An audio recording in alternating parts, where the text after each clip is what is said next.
Halo Sobat Sains Farmasi YouTube channel. Pada video kali ini kita akan membahas topik tentang jerawat. Di antaranya nanti kita akan membahas tentang penyebab, gejala, dan pengobatan. Jika kamu memasuki usia remaja, maka besar kemungkinannya untuk kamu jerawatan. Sekitar 10% remaja memiliki masalah terhadap jerawatnya. Jerawat tidak hanya menjadi masalah untuk anak remaja, tetapi juga menjadi masalah yang cukup mengganggu bagi orang dewasa.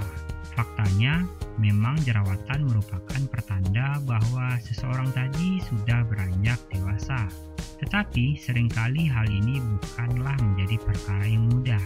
Biasanya jika kita bercermin dan jerawatan yang lumayan besar, apalagi jika posisinya kurang strategis, seperti pada posisi dahi ataupun pipi, pastinya ini akan sangat mengganggu daripada penampilan.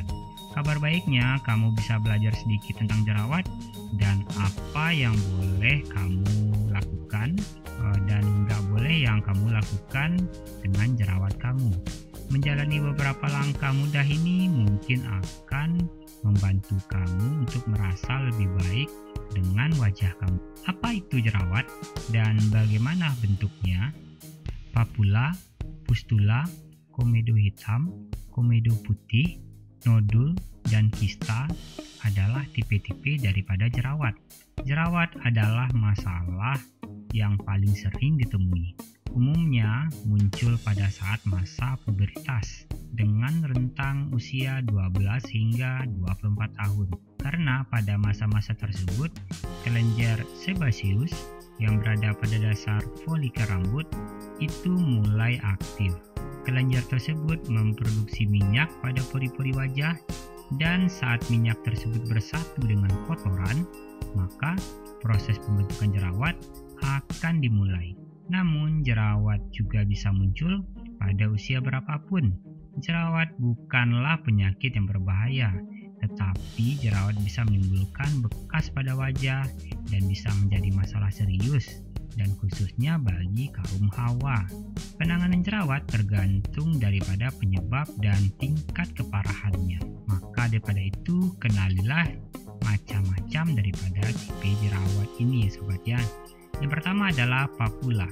Papula merupakan benjolan kecil yang terasa menyakitkan. Ukurannya kecil dengan warna merah dan teksturnya lunak atau cukup lunak ya sobat ya. Dan kedua adalah pustula. Pustula adalah benjolan kecil yang pada ujungnya terdapat tumpukan nanah. Jadi seperti ada matanya gitu ya sobat ya. Yang ketiga adalah komedo. Komedo adalah bintik yang berwarna hitam yang biasanya muncul pada daerah hidung sobat ya. Dan warna hitam tersebut bukan berasal daripada debu ataupun kotoran, melainkan dari pigmentasi yang terjadi di dalam lapisan folikel rambut. Yang keempat, komedo putih. Komedo putih memiliki tekstur yang lebih keras. Ini disebabkan oleh akumulasi sebum ataupun tumpukan daripada sebum yang mengeras di dalam pori-pori kulit.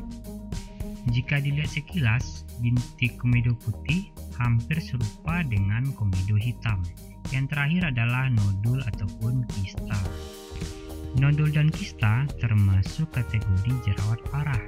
Nodul adalah benjolan besar yang termasuk di balik permukaan kulit dengan tekstur keras dan terasa menyakitkan. Sama seperti halnya nodul, benjolan kista juga berukuran besar, namun dia juga berisi nanah, dan sekilas kista tampak seperti bisul. Umumnya jerawat kista dapat meninggalkan bekas luka permanen di wajah yang setelah sembuh. Jadi bagaimana proses munculnya jerawat di kulit? Oke sobat, kita akan bahas juga pada video kali ini. Kulit manusia memiliki pori-pori yang menghubungkan antara kelenjar minyak di bawah kulit dengan lingkungan luar. Pori-pori dan kelenjar minyak dihubungkan oleh folikel. Folikel adalah suatu kantung kecil yang menghubungkan kelenjar minyak dengan pori dan memproduksi cairan. Kelenjar sebaceus memproduksi minyak yang disebut dengan sebum. Sebum membawa sel kulit mati melalui folikel ke permukaan kulit. Jerawat muncul saat folikel terhalang oleh sesuatu, dan sel kulit mati yang sudah bergabung dengan sebum yang seharusnya dibawa keluar melalui folikel akan menumpuk. Tumpukan ini akan menimbulkan infeksi dan membengkak. Hal inilah yang biasanya disebut dengan jerawat. Jerawat akan bertambah parah seiring jika jerawat tersebut dipecahkan secara paksa, sobat ya.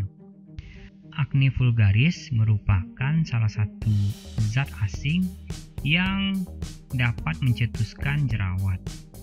Beberapa penelitian menunjukkan keparahan dari jerawat yang ditemukan oleh jenis bakteri ataupun kuman lainnya yang menjadi penyebab infeksinya. Dan di sisi lain, tidak semua bakteri juga ataupun kuman dapat menyebabkan jerawatan. Jadi, apa saja sih yang dapat memicu timbulnya jerawat? Faktor hormonal. Banyak faktor yang dapat menjadi penyebab terjadinya jerawat. Namun peningkatan hormon androgen dinilai menjadi salah satu penyebab yang paling sering ditemukan. Peningkatan hormon androgen menyebabkan sebaceous gland untuk memproduksi lebih banyak sebum. Lebih banyak sebum artinya itu akan lebih besar kemungkinan untuk kita jerawatan. Faktor lain yang menjadi penyebab munculnya jerawat adalah diantaranya 1. Obat-obatan yang mengandung androgen dan litium. 2. Efek samping dari penggunaan kosmetika. Yang ketiga, stres. Yang keempat, perubahan hormon misalnya pada saat menstruasi. Yang selanjutnya, kecanduan daripada merokok. Dan yang terakhir adalah faktor genetik. Pengobatan jerawat dapat diberikan menurut tingkat keparahannya. Yang pertama itu adalah jerawat ringan. Jerawat ringan seringkali tidak perlu diberikan perawat khusus karena akan hilang dengan sendirinya dalam kurun waktu 7 hari. Namun jika mengganggu penampilan, biasanya diberikan gel ataupun krim anti jerawat yang banyak dijual bebas di pasaran atau obat-obatan OTC seperti ada resorcinol, ada benzyl peroxide, ada salisilik asik atau asam salisilat, ada juga retin A, dan ada juga azelaic acid yang keseluruhannya ini digunakan untuk mengatasi jerawat ringan. Dan perlu diingat, untuk memulai pengobatan harus dimulai dari yang paling ringan untuk menghindari iritasi kulit. Mengobati jerawat yang parah ini butuh perhatian yang khusus juga ya sobat ya. Jadi untuk mengobati jerawat yang parah perlu dilakukan oleh tenaga medis ataupun bantuan daripada tenaga medis khusus ahli kulit.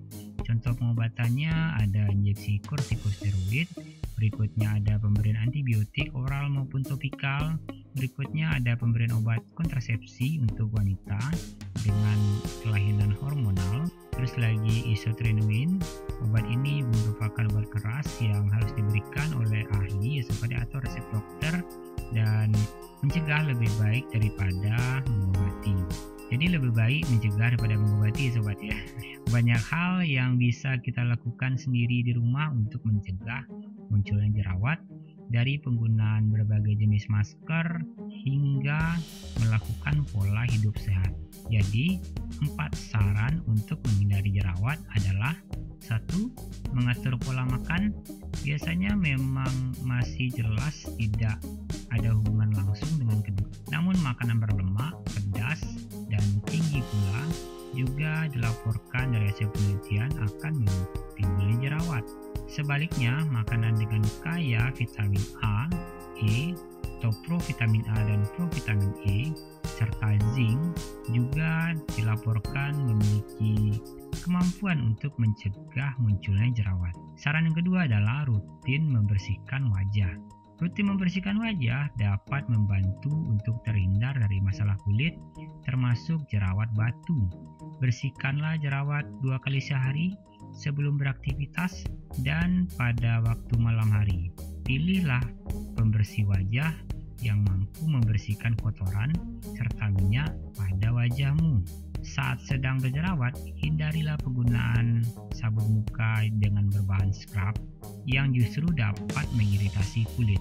Sebelum mencuci muka, kamu sebaiknya mengetahui cara mencuci muka yang benar terlebih dahulu. Saran yang ketiga, hindari memencet jerawat. Menekan jerawat dapat memperparah kondisi jerawatmu.